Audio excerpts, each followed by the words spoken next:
ஓம் தாரமர் கொன்றையும் செண்பகமாலையும் சாத்தும் தில்லை ஊரர்தம் பாகத்து உமை மைந்தனே உலகேழும் பெற்ற சீரபிராமி அந்தாதி எப்போதும் என் சிந்தையுள்ளே காரமர் மேனி கணபதியே நிற்க கட்டுரையே. ஸ்ரீ அபிராமி பட்டர் அருளிய அபிராமி அந்தாதியில் பாடல் 99. குயிலாயிருக்கும் கடம்பாட வீடை கோலையியல் மயிலாயிருக்கும் இமயாச்சலத்திடை வந்துதித்த வெயிலாயிருக்கும் விசும்பில் கமலத்தின் மீதன்னமாம் கையிலாயருக்கன்று இமவான் அளித்த கனங்குழையே. அம்பிகை எல்லோருக்கும் அருள் பாலிக்கிறார். வெவ்வேறு விதமாக அவரவர்களின் மனப்பக்குவத்திற்கு ஏற்றவாறு அம்பாள் நமக்கெல்லாம் அருள் பாலித்து கொண்டிருக்கிறாள். அதை தான் அபிராமி பட்டர் இந்த பாடலில் சொல்ல வரார். கடைசி வரி பார்த்தோன்னா, கையிலாயருக்கு அன்று இமவான் அளித்த கனங்குழையே. அம்பாள் இமவானின் மகளாக பிறந்தாள். இமவான்னா ஹிமாச்சல பர்வதராஜ புத்திரியாக பிறந்தாள். அதனால் அவளுக்கு பார்வதின்னு பேர். நிறைய பேர் இதனால். அவளுக்கு கிரிஜான்னு பேர், மலையில் பிறந்தவள் அப்படிங்கிறதுனால. அப்புறம் சைலேந்திர தனையான்னு பேர், ஹைமவத்தின்னு பேர். ஹிமவானுடைய மகள்ங்கிறனால ஹைமவதி அப்படின்னு பேர். நிறைய அவளுக்கு இந்த மாதிரி திருநாமங்கள்லாம் உண்டு. அம்பாள் ஹிமவானின் மகளாக பிறந்து கைலாயர் சிவபெருமானை மனம் புரிந்தாள் இல்லையா. கைலாயருக்கு அன்று முன்னொரு காலத்தில் இது நடந்தது. கைலாயருக்கு கைலாசபதி ஆகிய சிவபெருமானுக்கு இமவான் தன்னுடைய பெண்ணை மனம் செய்து கொடுத்தார். அவள் என்ன அணிஞ்சிருந்தான்னா கனங்குழையே, கனமான பொற்குழைகளை அம்பாள் இரு காதுகளிலும் அணிந்திருந்தாள். தாடங்க யுகலீபூத தபனோடுப மண்டலா. அம்பாள் 2 காதலையும் தாடங்க அணிஞ்சிருந்தா, குழை அணிஞ்சிருந்தா. இந்த குழைங்கிற காதணி மங்களத்தை குறிக்கிறது. அம்பாள் நித்திய மங்கள வடிவினல். ஆதிசங்கரரும் சிவபெருமான் எப்படி எப்பயுமே நித்தியமாக எப்பவும் இருக்கார் அப்படிங்கிறதுக்கு என்ன ரீசன்னு கேட்டால், அம்பாள் நித்திய சுமங்கலியாக இருக்கிறதுனால சிவபெருமான் ஆலாஹல விஷத்தை உண்டும் கூட அவர் உயிர் தரிச்சுட்டு இருக்கார் அப்படின்னு சொல்கிறார். அப்படிப்பட்ட அம்பாள் எல்லாருக்கும் எப்படி காட்சி அளிக்கிறா அப்படின்னு. முதல்ல அம்பாளுடைய ராஜதானி எது? ஸ்ரீபுரம் அப்படின்னு சொல்கிறது. அம்பாளை பற்றின ஆகம சாஸ்திரங்கள் அதெல்லாம் பார்த்தோன்னா நிறையா டெக்ஸ்ட் இருக்குது. அதாவது லலிதா ஸ்தவரத்னம்னு ஒரு நூல் இருக்குது. சௌந்தரிய லஹரி நம்மளுக்கு எல்லாம் பிரசித்தமாக தெரியும். பைரவ யாமளம்னு ஒரு நூல் இருக்குது. இதெல்லாம் என்ன சொல்லப்படுறதுன்னு கேட்டால், அம்பாள் ஸ்ரீபுரம், அதுதான் அம்பாளுடைய ராஜதானி. அங்கே இருந்து கொண்டு இந்த பிரபஞ்சத்தையே அம்பாள் மகாராஜ்னியாக ஆட்சி புரிஞ்சுட்டுருக்கா அப்படின்னு சொல்கிறாள். திரிபுர சுந்தரி ஆகிய அன்னை அந்த ஸ்ரீபுரத்தில் வீற்றிருக்கிறாள். அது எங்கே இருக்கான்? அம்பாளுடைய கிரகம் என்ன? இன்னொரு டெக்ஸ்ட்டில் இது ஸ்ரீபுரத்தில் கதம்ப வனங்களுக்கிடை அம்பாளுடைய வீடு இருக்குது அப்படின்னு சொல்லப்பட்டிருக்கு. ஸ்ரீபுரம்ங்கிறது எங்கே இருக்குதுன்னு கேட்டால், அதை சுற்றி 25 மதில் சுவர்கள் இருக்கும். அந்த மதில் சுவர்களும் 25 தத்துவத்தை குறிக்கிறது. அந்த மதில் சுவர்களில் ஒன்று தங்கத்தால் ஆனது, ஒன்று வெள்ளியினால் ஆனது, ஒன்று இரும்பால் ஆனது, அதுபோல் உலோகங்கள் மணியினால் ரத்னங்களால் ஆனது, அப்படி பல்வேறு வகையான மதில் சுவர்கள். அதில் தங்க மதிலுக்கும் வெள்ளி மதிலுக்கும் நடுவில் காம்பவுண்ட் வால், அதாவது அதுக்கு நடுவில் கதம்ப வனம் இருக்கும். இதை லலிதா ஸ்தவரத்னம் அப்படிங்கிற நூலில் சொல்லப்பட்டிருக்கு. இன்னும் நம்ம இதில் பார்த்தோன்னா, சௌந்தரிய லஹரியில் சுதா சிந்தோர் மத்தியே சுரவிட்டபி வாட்டி பரிவிருத்தே மணித்வீபே நீப்போபவனவதி சிந்தாமணி கிருஹே அப்படிங்கிறார். அதாவது சிந்தாமணி கிரகம் அப்படிங்கிறது அம்பாளுடைய கிரகத்துக்கு பேர். அம்பாள் வீற்றிருக்கக்கூடிய அந்த திருக்கோவில் எங்கே அம்பாள் திரிபுர சுந்தரியாக பரதேவதையாக அம்பாள் எங்கே வீற்றிருக்காளோ அவளுடைய அந்த இடத்திற்கு அவளுடைய வீட்டிற்கு சிந்தாமணி கிரகம்னு பேர். அதை சுற்றி கதம்ப வனம் இருக்குது. கதம்ப விருட்சங்கள் இருக்கக்கூடிய வனம் இருக்குது. அந்த கதம்ப வனம் இருக்கக்கூடிய இடம் வந்து மணித்வீபம் அப்படின்னு சொல்லப்படுகின்ற ஒரு தீவு. அந்த தீவை சுற்றியும் கற்பக விருட்சங்கள் நிறைந்த காடு இருக்குது. ஒரு கற்பக விருட்சம் இருந்தாலே எல்லாம் கேட்டது அத்தனையும் கொடுக்கும். அந்த மாதிரி இந்த சிந்தாமணி கல், ஒரு கல் வந்து அத்தனை விஷயத்தையும் ஃபுல்ஃபில் பண்ணக்கூடிய ஒரு கல். அது அந்த கற்களால் தான் அம்பாளுடைய கிரகமே பண்ணப்பட்டிருக்கு. இது அத்தனையும் எங்கே இருக்குதுன்னு கேட்டால் சுதா சிந்தோர் மத்தியே, அமுதக்கடலின் நடுவே இருக்குது அப்படின்னு சொல்லிட்டு பல்வேறு வகையான டிஸ்கிரிப்ஷன்ஸ் வருது. அம்பாளுடைய நாமங்களையும் நம்ம பார்க்குறோம். கதம்ப வனவாசினி, கதம்ப கானனா வாசா அப்படின்லாம் நம்ம பார்க்குறோம். அதனால் என்ன சொல்கிறார், அம்பாள் எங்கே இருக்கா, குயிலாய் இருக்கும் கடம்பா அடவி இடை. அடவி அப்படின்னா காடு அப்படின்னு அர்த்தம். அம்பாள் என்ன பண்ணியிருக்காளாம், கதம்ப வனத்தில் இருக்க அம்பாள். இந்த கதம்ப வனம் எங்கே இருக்குங்கிறதுக்கு தான் இந்த டிஸ்கிரிப்ஷன்லாம் பார்த்தோம். இந்த கதம்ப வனங்களுக்கு இடையில், அடவினா வனம்னு அர்த்தம், காடுன்னு அர்த்தம். கதம்ப விருட்சங்கள் நிறைந்த இந்த காட்டுக்கு நடுவில் அம்பாள் குயிலாக இருக்கா. அம்பாளுடைய குரல் அவ்வளவு இனிமையானதாக, அவ்வளவு மென்மையானதாக, கேட்க கேட்க கேட்க சரஸ்வதி தேவியோடைய வீணை வந்து போய் தன்னுடைய துணிரா பைக்குள்ளாரையே போய் உட்காந்துருதான். திரும்ப நான் வந்து வெளியில் வரலை அப்படின்னு வெக்கப்பட்டது அப்படின்னு சொல்லிட்டுலாம் பார்ப்போம். அப்படி ஒரு மென்மையான குரலை உடையவளாக இருக்காள் அம்பாள். அந்த கதம்ப விருட்சங்களுக்கு இடையில் இருக்கக்கூடிய குயிலாக அம்பாள் இருக்காள் அப்படின்னு அம்பாளை உருவகம் பண்ணி சொல்கிறேன். ஸோ ஸ்ரீபுரத்தில் இருக்க அம்பாள் அங்கேருந்து நம்மளுடைய பூலோகத்திற்கு நம்ம பக்தர்களின் பிரார்த்தனைக்கு இறங்கி இங்கே வந்து திரு அவதாரம் பண்ணுறான். பார்வதி தேவியாக சுப்பிரமணியரை ஜனனம் செய்வதற்காக அம்பாள் வந்து இங்கே திரு அவதாரம் பண்ணுறாள். இங்கே வந்தால் இமாச்சல பர்வத்து இமய அரசனின் மகளாக பார்வதியாக அம்பாள் தோன்றினாள். அப்போது இந்த இமாச்சல பர்வதம்ங்கிறது ரொம்ப பனி படர்ந்த மலைகள் இல்லையா, வெறும் வெள்ளையாக இருக்கும் எங்கே பார்த்தாலும். அப்படி இருக்கக்கூடிய அந்த இமாச்சலத்தில் அம்பாள் சின்ன பொண்ணு அங்கேயும் இங்கேயும் சுற்றி விளையாடின்னு இருக்கா. அப்படி இருக்கக்கூடிய பார்வதி அம்மா எப்படி இருக்காளாம், மயில் போல் இருக்காளாம். எப்படி மயில் வந்து தோகையை விரித்து ஆடினா எவ்வளோ அழகாக இருக்கும் இல்லையா, அந்த வெள்ளை பேக்ரவுண்டில் அம்பாள் வந்து மயில் போல் ரொம்ப அழகான பறவை இல்லையா, ரொம்ப அழகான பியூட்டிஃபுல்லான நடை, கலர்ஃபுல்லாக இருக்கும், மென்மையான பறவை. ஸோ அதற்கு அம்பாளை உருவப்படுத்தி சொல்கிறார். கோல இயல் மயிலாய் இருக்கும் இமயாச்சலத்திடை. அம்பாள் பூலோகத்தில் இமயாச்சல பர்வதம், இமய பர்வதத்துக்கு நடுவில் கோல இயல்னா ரொம்ப அழகான மயிலாக திருவதாரம் பண்ணியிருக்கா. மயில் போல அம்பாள் பார்வதி தேவியாக வந்தா அப்படின்னு சொல்லிட்டு. ஸோ ஸ்ரீபுரத்தில் இருந்த அம்பாள் இமாச்சல ராஜனின் புதல்வியாக பார்வதியாக திரு அவதாரம் செய்தாள். அதோடு நிற்கலை, இன்னும் வந்து இறங்கி வரா.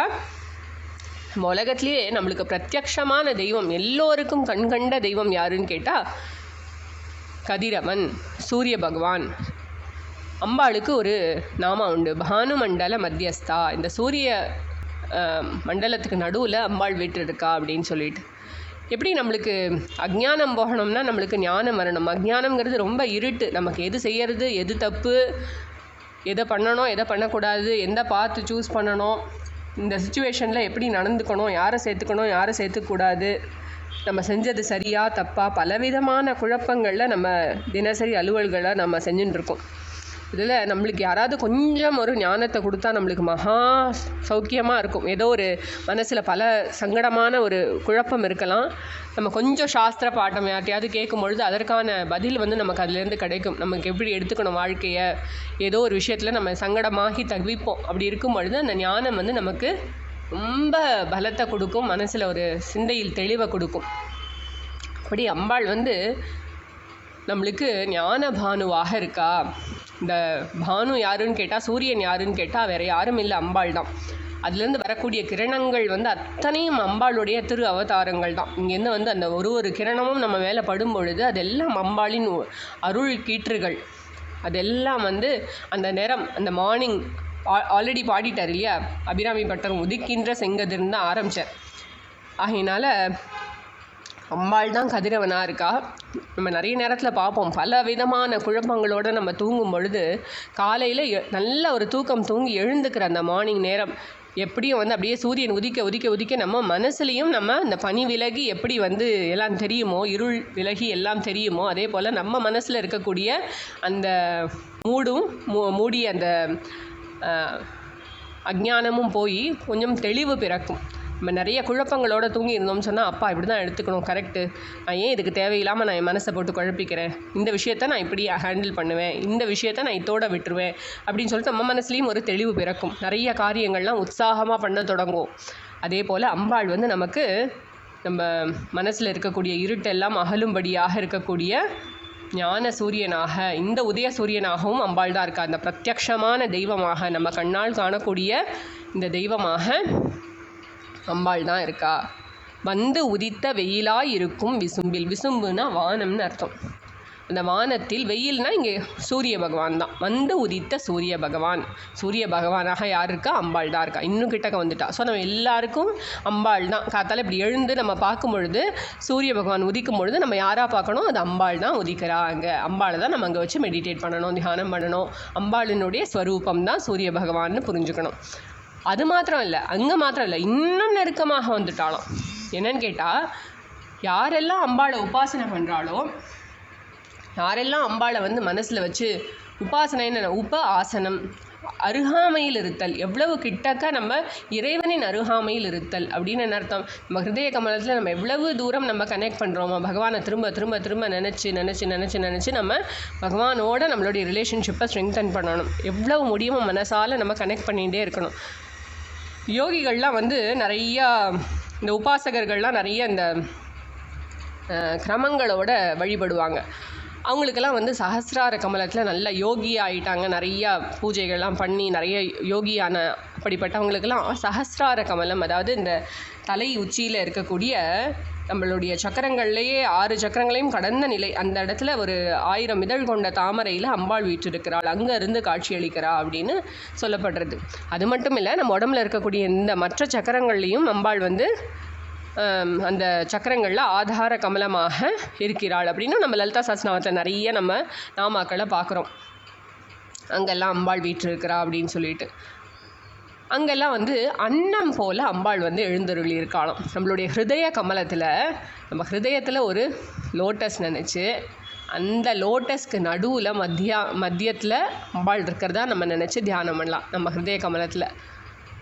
அந்த மாதிரி பக்தர்கள் வந்து வேறு ஒன்றும் பைசாவே இல்லை என்கிட்ட மலர் வாங்கிறதுக்கோ புஷ்பங்கள் வாங்கிறதுக்கோ, இல்லை எனக்கு கிரமமாக தெரியாது, எனக்கு மந்திரம் தெரியாது, எனக்கு சம்ஸ்கிருதம் மந்திரமாக இருக்கையெல்லாம் எனக்கு ஒன்றும் தெரியாது, எனக்கு எப்படி பூஜை பண்ணணும்னு அந்த முறைகள்லாம் தெரியாது, அந்த விதிகள்லாம் தெரியாது அப்படின்னு சொல்கிறவங்க கூட, இல்லை அதையெல்லாம் கடந்த நிலையில் இருக்கவங்களுக்கு கூட ஹிருதய கமலத்தில் அம்பாளை நம்ம நினச்சி பிரார்த்தனை பண்ணும் பொழுது, வழிபடும் பொழுது, அம்பாளுக்கு மனசாலேயே நம்ம வந்து ஒரு 2 துளசியை போட்டு 2 புஷ்பத்தை போட்டு நம்ம நமஸ்காரம் பண்ணும் பொழுது அம்பாள் அங்கேயே வந்து வீற்றிருக்கிறாள்.